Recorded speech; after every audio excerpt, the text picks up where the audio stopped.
I saw the message pop up on my phone while I was sitting on the couch, scrolling through a newsfeed I barely cared about. It was from my parents and the rest of the family, a group message I hadn't seen in a while. The words were blunt, cold even. "It's best for you to step away from the family fund." My stomach dropped as I read it again, hoping I was misreading, but no, there it was. After years of me covering bills, medical expenses, loans, rent, everything, they were telling me it was time to walk away. I felt the usual heat rise in my chest, but I didn't let it show. I didn't even want to respond, not immediately. I wasn't going to beg for an explanation or try to justify myself to them. I knew the tone, I'd seen it coming for months, so I just did it. I pulled up the account, typed in the password, and in a few clicks, I closed it. It was over. I didn't wait for their response.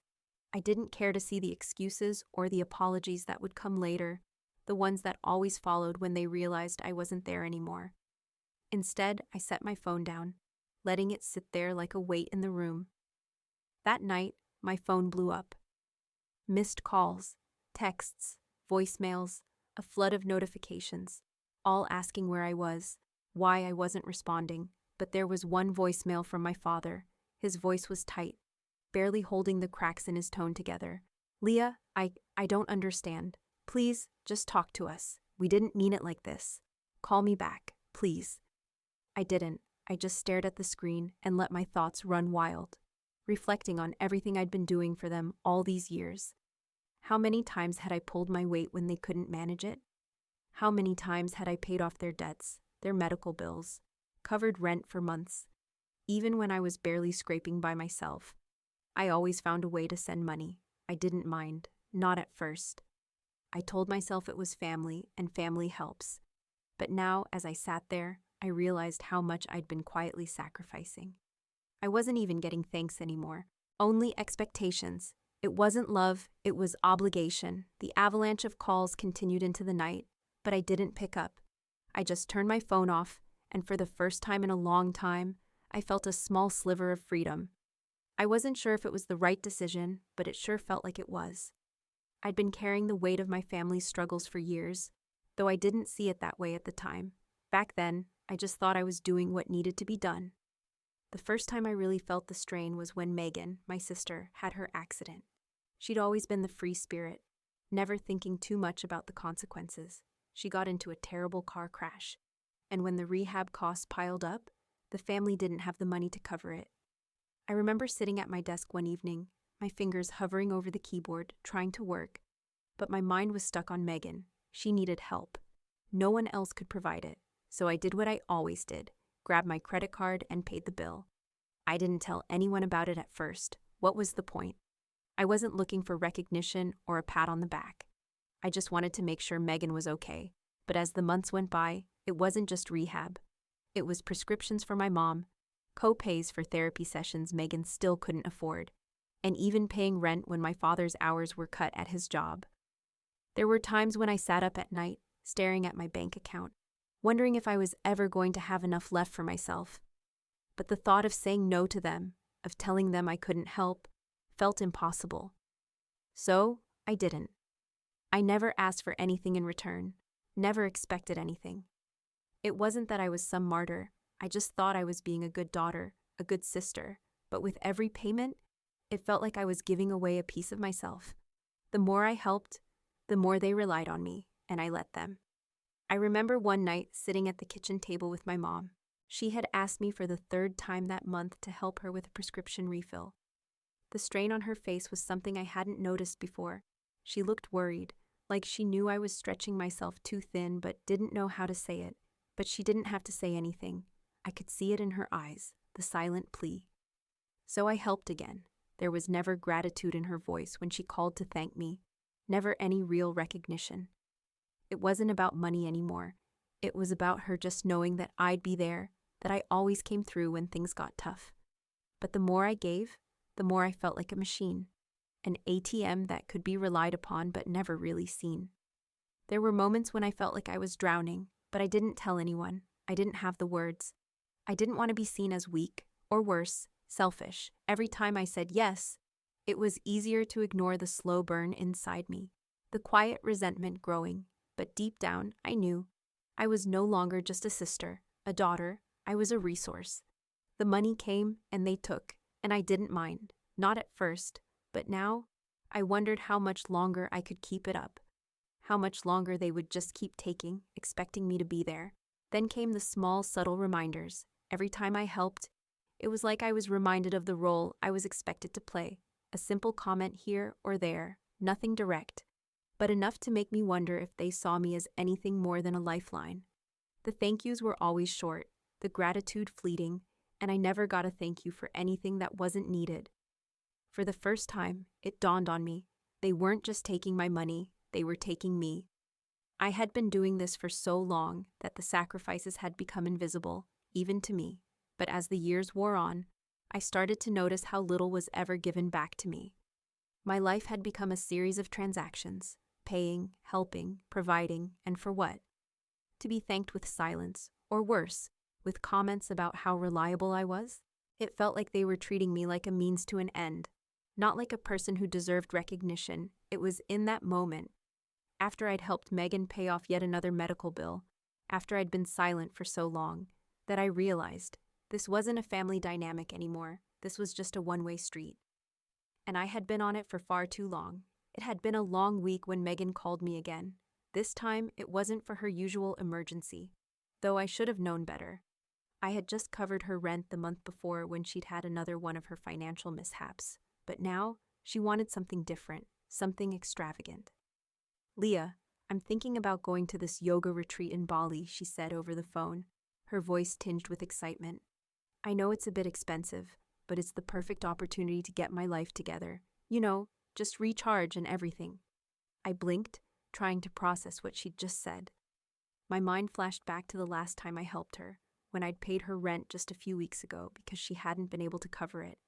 And now she wanted me to fund a yoga retreat halfway around the world? "I just helped you pay your rent, Megan," I said slowly, trying to keep my tone neutral, even though I was already feeling a surge of frustration building up inside me. "I don't think I can do this right now." She paused for a moment, as though surprised. "Come on, Leah, it's just a small loan. You're doing so well at work, and you've always been so generous with your money. Please?" I felt the weight of her words pressing down on me, but the fatigue from years of being the family's financial safety net made me stand firm. I wasn't going to give in. "I can't," I said, my voice firmer now. "It's not that I don't want to help, Megan, but this is too much. You need to figure this out on your own." The silence on the other end of the line stretched, and then, with a huff, Megan spoke again. "You're really going to be like this, huh? You're being so judgmental. It's like you're not even trying to understand." "Understand what?" I asked, trying to keep my tone calm, despite the anger bubbling up. "You've been asking me for money for months now, and I keep giving. You can't just expect me to keep covering everything. You have to start taking responsibility for your own life." Megan was quiet for a moment, and then I heard her sigh dramatically. "Fine," she said, her voice laced with irritation. "I'll just tell Mom and Dad you don't care. I'll figure it out without you." Before I could respond, she hung up. I sat there for a moment, my heart pounding in my chest. I could already feel the guilt creeping in, the familiar pang of disappointment that Megan always left me with after these conversations. But this time, it was different. I wasn't going to cave. The next day, I got a call from Dad. "Leah, I don't know what's going on, but Megan says you're being really unreasonable. You know how much she's been through. Can you just—" I cut him off before he could finish. "Dad, I've helped her for years. I've covered everything for her, and it's not helping her. I can't keep doing this. She needs to figure it out." "Leah," he said, his voice tight with concern, "I know you're frustrated, but she's your sister. You should be more understanding. You know she needs you." That's when it clicked. I was tired of being the one everyone turned to when things got hard, only to be blamed when I didn't want to keep giving. My sister, my parents, none of them understood the burden I'd been carrying for so long. It wasn't about helping anymore. It was about them expecting me to do it without a second thought. I couldn't do it anymore. That night, I started documenting every transaction I'd made to my family. I pulled up a spreadsheet, the only way I could see the full picture of what had been taken from me.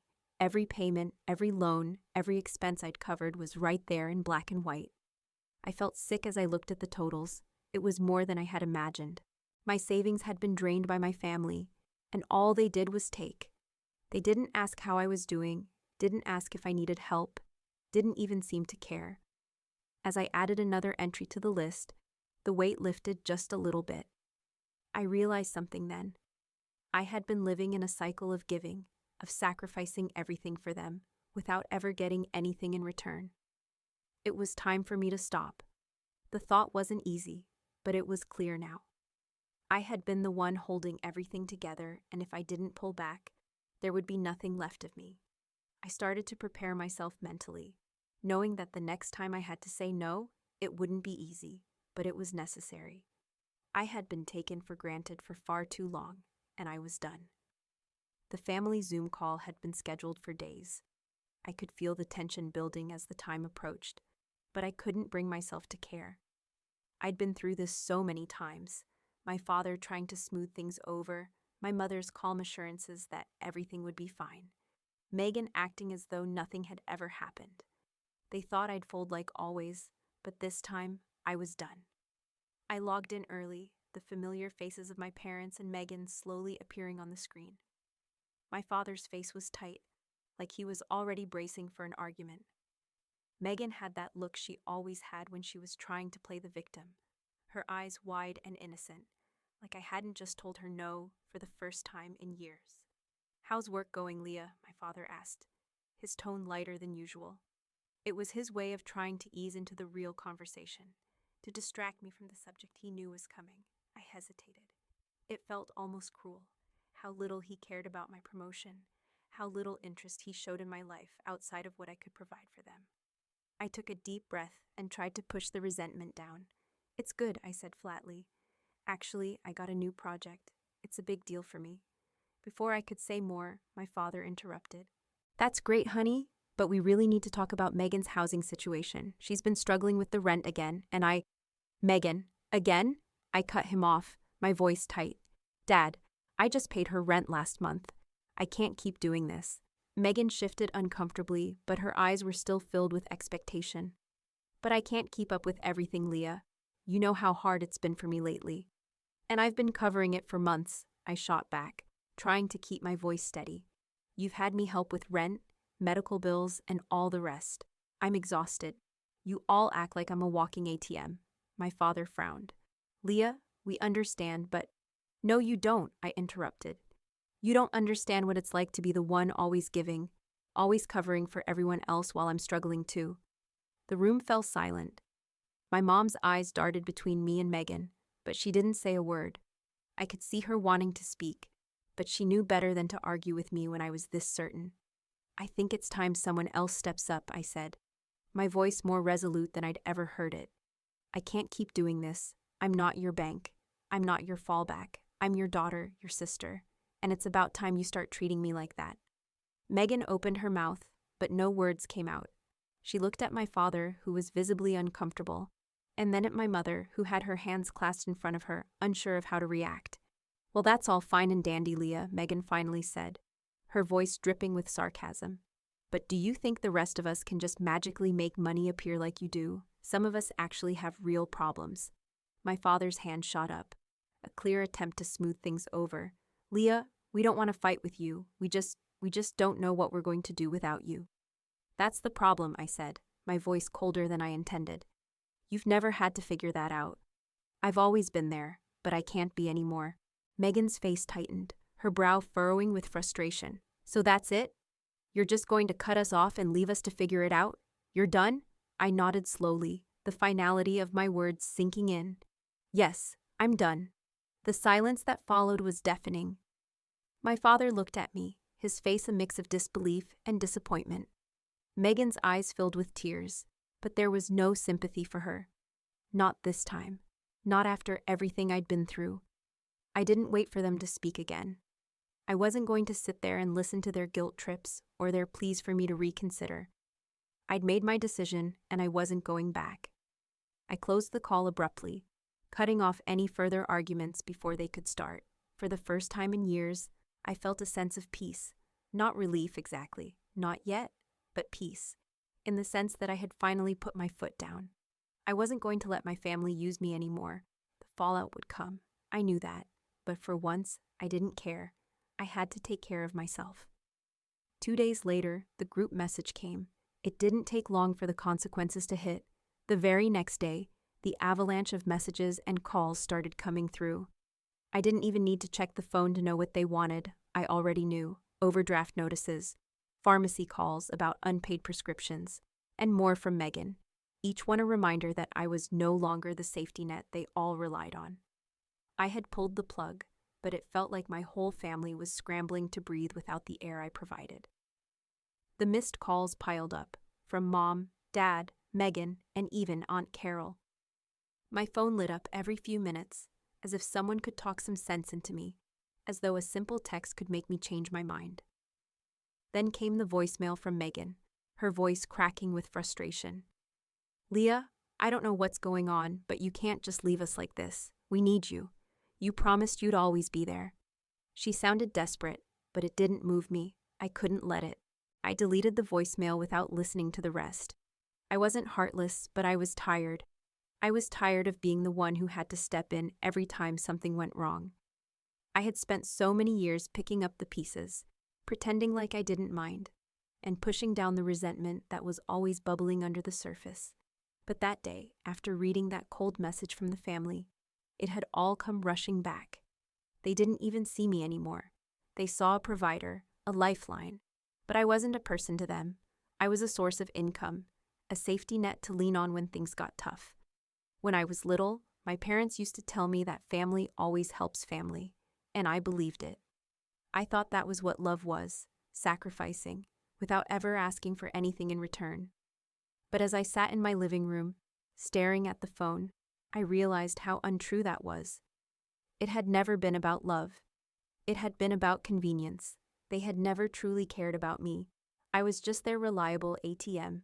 And now that I'd stopped giving, I could see how easily they flipped the switch and made me the bad guy. No one asked if I was okay, if I was struggling. No one had even acknowledged the quiet sacrifices I made year after year until they needed something again. That was the worst part, the absolute worst. The way they used me and expected me to always be there. I started to get angry, thinking back to every time they'd asked for help without a second thought. Every time I'd handed over money and time without hesitation, all while knowing I was slowly fading into the background of their lives. But this time was different. This time, I was the one who needed help, and this time, there was no one to turn to. I took a deep breath and shut my phone off. No more missed calls, no more messages. I needed space to think, to breathe. The worst part was that I didn't feel guilty, not at all. What I felt was something I hadn't experienced in years, freedom. It wasn't instant, but it was coming. And for the first time, I felt like I could exhale. It wasn't long before the family decided it was time to confront me. The Zoom call invitation came through the next morning, a message from my father, requesting a family meeting to talk things over. I could already guess what it was about. They wanted to know why I'd cut them off, why I wasn't there to support them anymore. I accepted the invite with a sense of finality. This was the moment I'd been preparing for, when I'd have to defend my decision and for the first time refuse to back down. As the call started, I saw my father, Megan, and my mother, who all looked like they'd been stewing on this for hours. Megan's face was flushed with emotion, her eyes puffy as if she'd been crying. My mother, as usual, wore a mask of concern, her lips tight as she waited for me to speak. "Leah," my father began, his voice stiff but trying to remain calm. "I don't know what's going on, but you can't just cut us off like this. We need you. Megan is struggling, and you've always been the one to help." He paused, his gaze steady, but I could tell he was feeling the weight of my absence. I could feel the pressure building, but I remained composed. This was the conversation I had been expecting, the one where they would try to guilt me into giving, into going back to my role as their financial crutch. But I was done. "I'm not here to argue," I said, my tone clear but calm. "I've done enough. For years, I've been covering everything for you all. I've paid rent, medical bills, and even helped with Megan's rehab. But it's been one-sided. I'm done being the one who holds everything together." Megan looked away, her fingers nervously playing with her hair. "But you can't just leave us like this, Leah," she said, her voice cracking. "You know how hard it's been for me, how hard it's been for all of us. We need you." "I've been there for you for so long," I replied, cutting her off. "But you've never asked me how I'm doing. You don't even see me anymore, Megan. I'm just a resource, a bank account with legs. I've been giving, and I'm exhausted." "Leah," my father's voice was firm, but the concern was still there. "You're being unreasonable. You're acting like we don't care about you, but we do. This is family. You're our daughter. We need you." I felt a flash of anger at the accusation, but I didn't let it show. I had to stay strong. "I'm not saying you don't care about me, Dad," I said, my voice steady. "But it's not enough. You've never once asked how I'm doing. And this isn't about love. It's about need. You need me, but you don't see me. You just see someone who can fix your problems." My mother finally spoke, her voice soft but pleading. "Leah, please don't do this. We need your help. We're family. Families help each other." For the first time in my life, I felt no guilt in saying what I needed to say. "I've helped you for years," I said, my voice unwavering, "but it's time for someone else to step up. I'm not your safety net anymore." There was a long silence after that, a heavy, uncomfortable pause that stretched on longer than it should have. I could feel their eyes on me, the weight of their disappointment and confusion hanging in the air, but I didn't flinch. Finally, my father spoke again, his voice lower now, resigned. "So, you're really done?" I nodded. "Yes, I'm done." The silence that followed was deafening. Megan's face was a mix of frustration and hurt, but I could see something else there too, recognition maybe, that I wasn't going to cave this time. My mother, on the other hand, looked like she had swallowed a stone. She couldn't even look me in the eye. "I guess this is it then," my father said, his tone defeated. "Yes," I replied simply, feeling the finality of the words settle in. "I'll leave you all to figure this out," I added, my heart racing in my chest. I wasn't sure if I was ready for the aftermath, but I was sure I had made the right choice. Without waiting for another word, I clicked end on the Zoom call.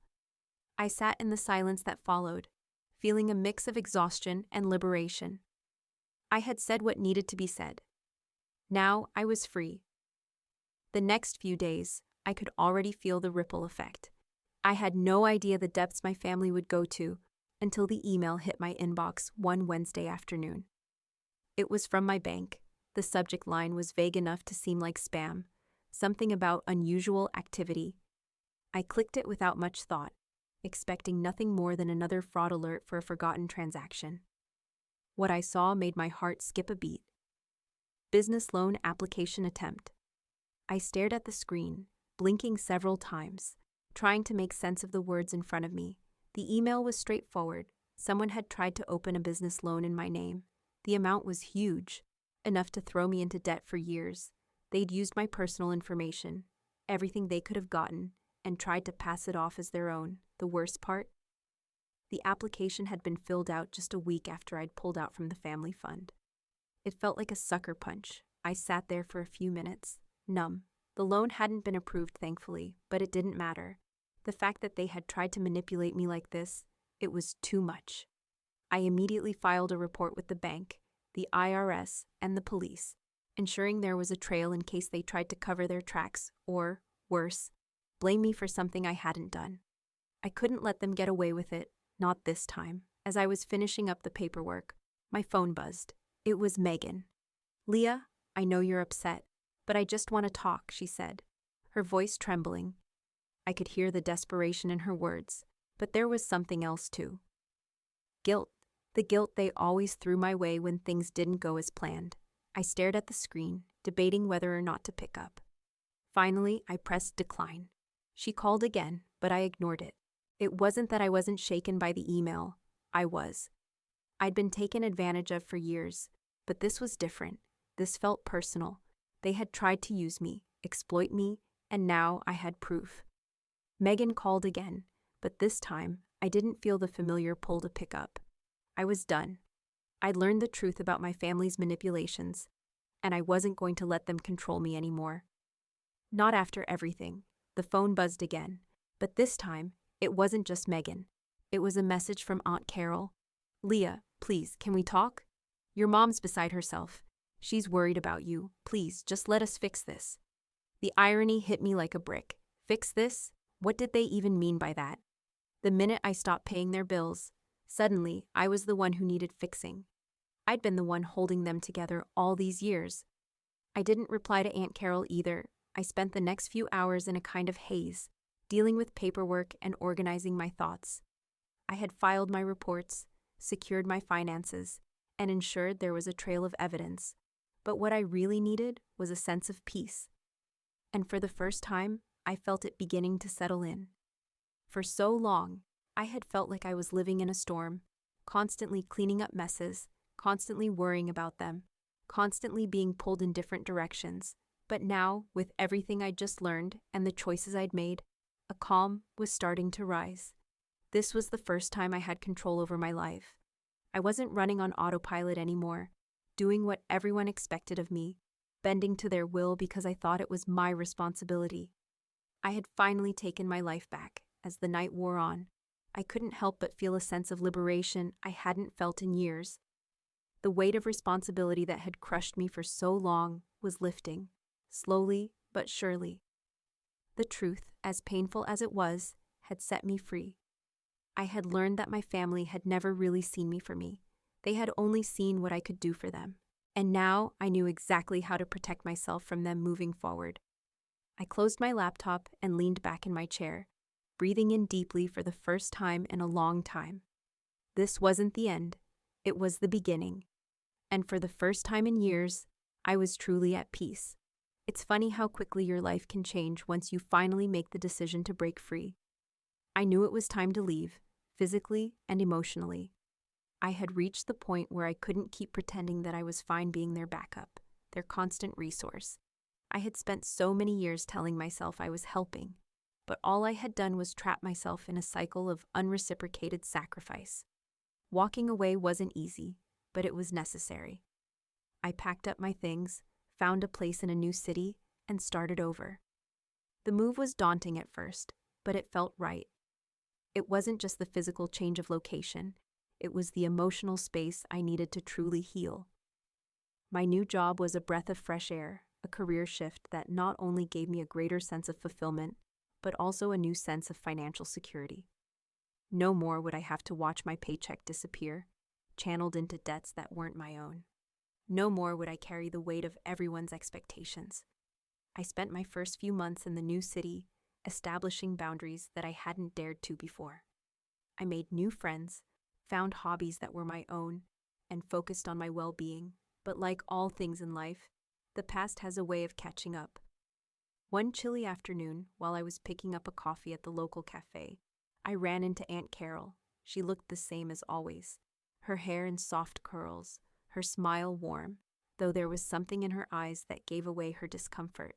She was clearly surprised to see me, but not nearly as much as I was to see her. "Leah," she said, her voice a little too cheerful. "I didn't expect to see you here. How are you? How's everything?" "I'm doing great, actually," I said, smiling. But I couldn't help the awkwardness creeping in. I could feel her curiosity, the way she was trying to read me, but I wasn't sure I was ready for this conversation. "That's wonderful to hear," she continued, her smile widening. "You know, your mom and dad have been worried about you. They really miss you. And Megan." Her voice trailed off, but the implication was clear. Megan was still struggling, still hoping I'd come back. My stomach twisted slightly, but I kept my expression neutral. "I'm glad they're doing well," I said. "But I'm okay. I needed a fresh start, Carol. I've had to do a lot of healing." She nodded, seemingly understanding, but then, as if trying to get back to the familiar, she hesitated before adding, "You know, your mom mentioned that maybe you'd consider setting up a new fund, just for the family, like before. Maybe to help Megan get back on her feet. You've always been so good about that." I froze.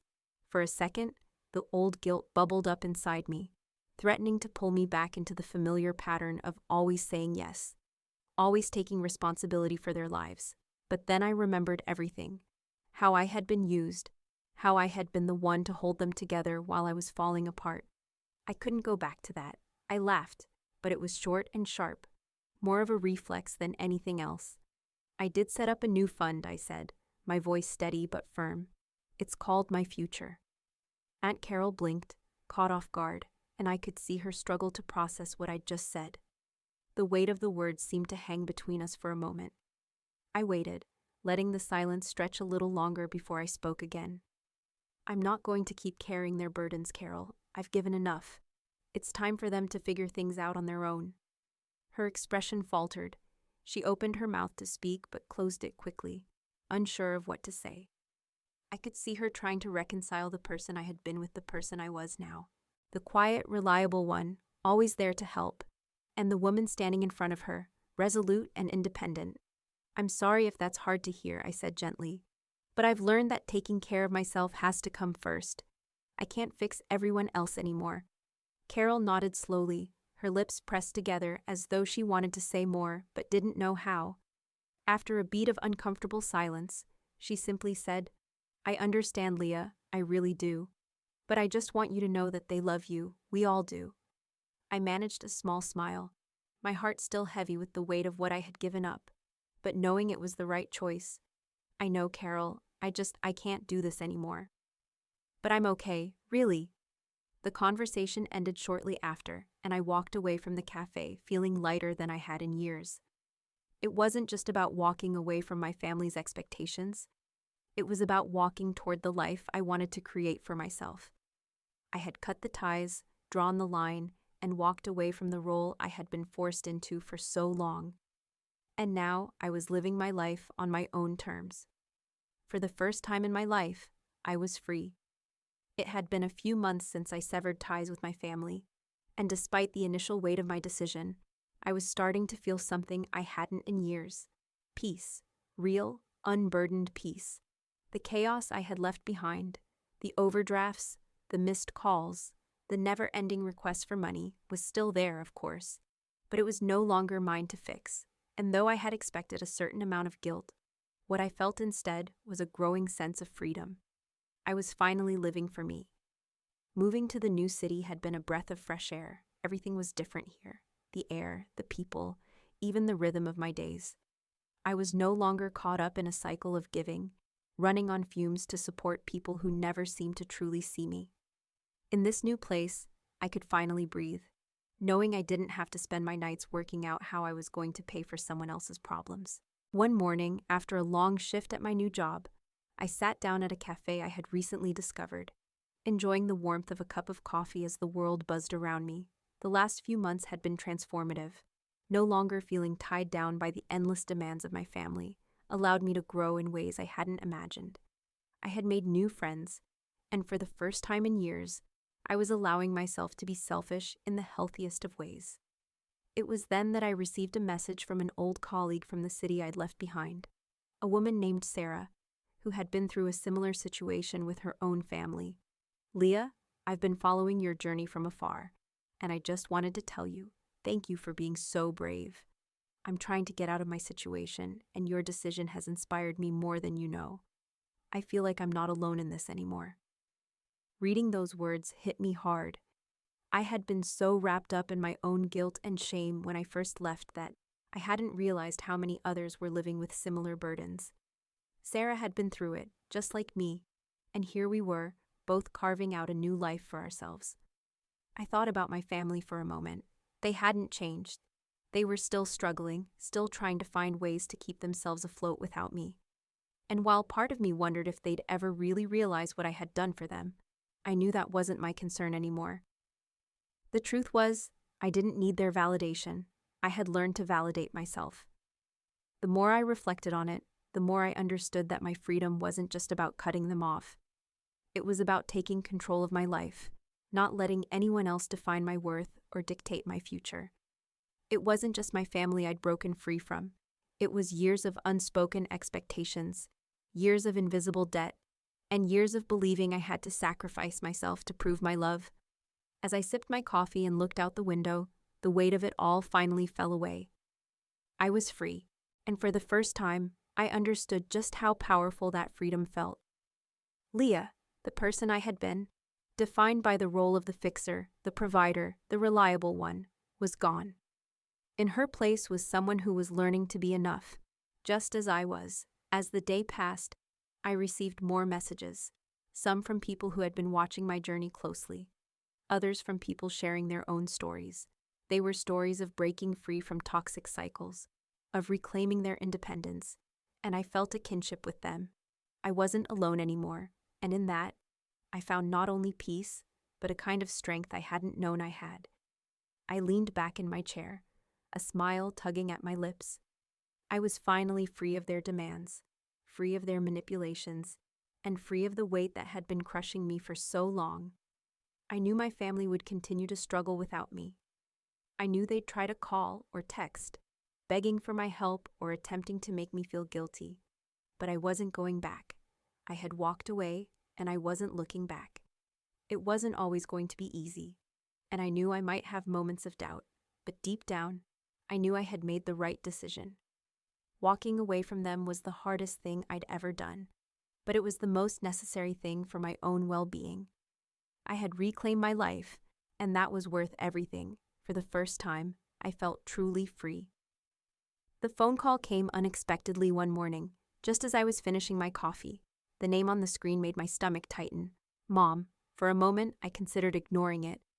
I had already cut ties with them. I had already made the decision to walk away, to live my life on my own terms, but I knew deep down that this call wasn't just another check-in.